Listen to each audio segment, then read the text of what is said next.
European leaders have gathered in Copenhagen as Denmark warns that Russia is waging a hybrid war on Europe.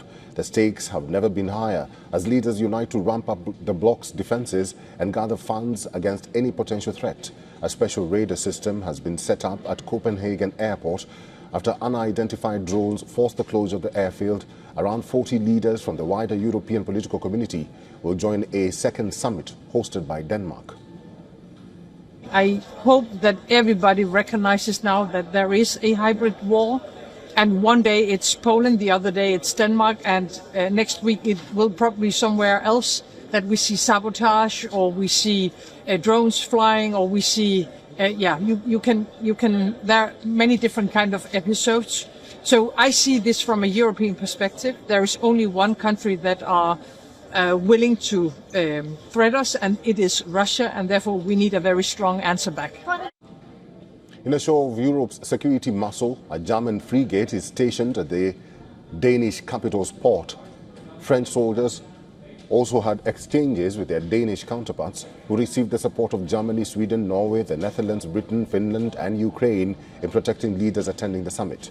French armed forces sent 35 soldiers, a helicopter and equipment to contribute to anti-drone operations in Denmark.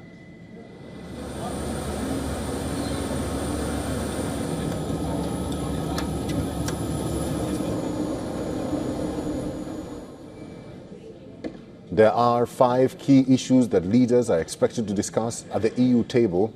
The first is the quest of ramping up the region's defense capabilities. The bloc will need to decide whether the Commission will lead on flagship defense projects such as the drone war. Also up for discussion is how to finance such projects, with some member countries favoring joint debt and others.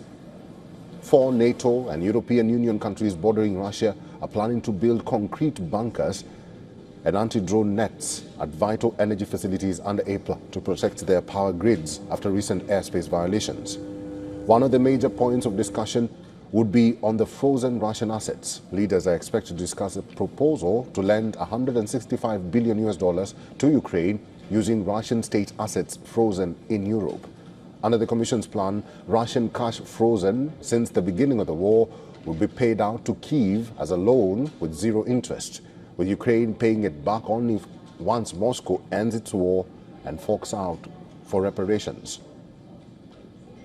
However, we need a more structural solution for military support, and this is why I have put forward the idea of a reparations loan that is based on the immobilized Russian assets. The loan would not be dispersed in one go, but in tranches and with conditions attached.